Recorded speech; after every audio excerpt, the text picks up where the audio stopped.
అధిక బరువు అనేక సమస్యలకు కారణం. సాహితీ యోగా ఆన్లైన్ క్లాసులో జాయిన్ అవ్వండి. ఇండోనేషియాలో మరో ద్వారక, ఒక నగరం జల సమాధి కాబోతుందా? ప్రకృతి విసిరే సవాళ్లకి మచ్చుతునక, మనిషి విధ్వంసానికి ఇదో కొత్త ప్రతీక.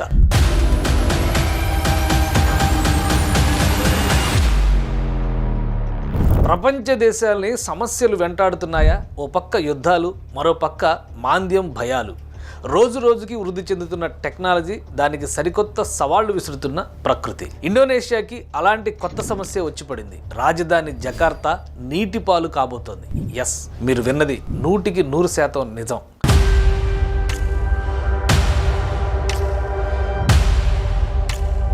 ప్రపంచ దేశాలకి ప్రకృతి ఏదో ఒక రూపంలో ఏదో ఒక సమస్యని సవాలుగా విసురుతోంది. కొన్ని దేశాల్లో ఆర్థిక మాంద్యం, మరికొన్ని దేశాలకు అంతర్గత భద్రత. కొన్ని చోట్ల గుక్కెడు నీటికి దిక్కుండదు, కొన్ని చోట్ల నగరాలకు నగరాలే నీటిపాలు. అలాంటి సమస్యే ఇండోనేషియాకి వచ్చింది. ప్రపంచంలో టాప్ 5 రాజధానుల్లో ఒకటి. జనాభా పరంగా 3 కోట్ల పైమాటే. కోర్ క్యాపిటల్ ఏరియాలో 1 కోటికి పైగా జనాభా. రోజుకి 2 కోట్ల వాహనాలు రోడ్లపైకి వస్తాయి. ఈ అంకెలు చూస్తేనే ఇండోనేషియా రాజధాని జకార్తా విశ్వరూపాన్ని మన కళ్ళ ముందు ఊహించుకోవచ్చు. ఇప్పుడు జకార్తా ప్రజలకు కొత్త సమస్య వచ్చి పడింది. ప్రజల కాళ్ల కింద భూమి ఏటా 25 సెంటీమీటర్ల చొప్పున కుంగిపోతోంది. నగరంలోని శివారు ప్రాంతాలు శరవేగంగా సముద్రంలో కలిసిపోతున్నాయి. ఇది ఊహించుకుంటేనే జకార్తా ప్రజల గుండెల్లో భూకంపం పుడుతోంది. ఇండోనేషియా, ఇండియాకి మధ్య బలమైన సాంస్కృతిక బంధం ఉంది. జకార్తా పేరే సంస్కృత పదం నుంచి పుట్టింది.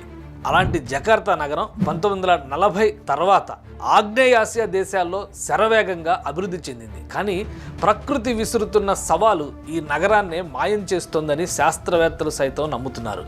జకార్తాలో దాదాపు 1,60,00,000 ఇళ్ళు సముద్రంలో కలిసిపోయే దశలో ఉన్నాయి. అసలు జకార్తా నగరం ఎందుకు మునిగిపోతోంది? ఇండోనేషియాకే ఈ వింత పరిస్థితి ఎందుకు వచ్చింది? నీట మునుగుతున్న ఇళ్లని రక్షించడం అసాధ్యమా? ఈ దయనీయ పరిస్థితుల వెనుక కారణాలేంటి? ఇండోనేషియా 17,000 ద్వీప సముదాయ దేశం. ఇందులో సుమత్రా, జావా వంటి పెద్ద ద్వీపాలు కూడా ఉన్నాయి. 1600 సంవత్సరంలో డచ్ వలస రాజ్యంగా ఉన్నప్పటి నుంచి ఇండోనేషియాకి జకార్తానే రాజధాని. ప్రపంచంలోనే అత్యంత వేగంగా మునిగిపోతున్న నగరంతో పాటు విపరీత కాలుష్య నగరాల జాబితాలోని జకార్తా ఎక్కేసింది. ఈ అపఖ్యాతిని ఎప్పుడూ సరిచేసే ప్రయత్నం జరగలేదు. పైగా ఈ మహానగరంలో 40% భూభాగం సముద్ర మట్టానికి దిగువనే ఉంది. ఇండోనేషియా రాజధాని నగరం జకార్తా నీటిపై తేలియాడేలా ఉన్న ఇక్కడ నిర్మాణ పనులు మాత్రం నిరంతరం కొనసాగుతూనే ఉన్నాయి. చుట్టూ సముద్రం, నగరం దిగువ నుండి 13 నదులు ఉద్భవించాయి. భూమిపై విపరీతమైన ఒత్తిడి వల్ల గత 10 ఏళ్లలో 2.5 మీటర్ల మేర భూమి సముద్రంలోకి కలిసిపోయింది. జకార్తా నేల చిత్తడి నేల కావడం కూడా మరో సమస్య. సముద్ర తీరాల్లో పర్యావరణ సమతుల్యం కాపాడేందుకు చిత్తడి నేలల్ని పరిరక్షించాలనే అంతర్జాతీయ ఒప్పందాలున్న ఇండోనేషియా పాలకులు పట్టించుకోలేదు. ఈ పాపాల వల్లే చాలా ప్రాంతాలు తరచుగా నీటిలో మునిగిపోతూ ఉంటాయి. చుట్టూ నీరున్న తీవ్రమైన తాగునీటి కొరత జకార్తాకి మరో శాపం. మంచినీటి కోసం బోర్లు వేస్తే భూమి కుంగిపోతోంది. దీంతో నీటి సరఫరాకు ఇతర ప్రాంతాలే దిక్కు. పారిశ్రామిక వినియోగం కూడా భూగర్భ జలాలపై తీవ్ర ప్రభావం చూపుతోంది. అన్నీ కలిపి వారు తీసుకున్న గొయ్యిలో వారే పడ్డట్టయింది.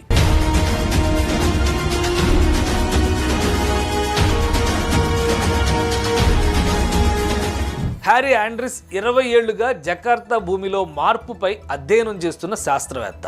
ఇండోనేషియాలోని ప్రతిష్టాత్మక బాండుంగ్ ఇన్స్టిట్యూట్ ఆఫ్ టెక్నాలజీలో పనిచేస్తున్న హ్యారీ ఆండ్రిస్ 2050 నాటికి జకార్తా దాదాపు కనుమరుగుతుందని తేల్చేశారు.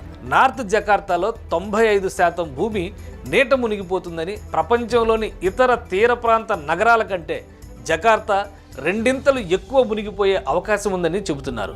ఇండోనేషియాలోని సెమరాంగ్, థాయిలాండ్లోని బ్యాంకాక్, జపాన్లోని యొకోహామా, మెక్సికో సిటీలు కూడా ఈ జాబితాలో ఉన్నాయని పేర్కొంటున్నారు.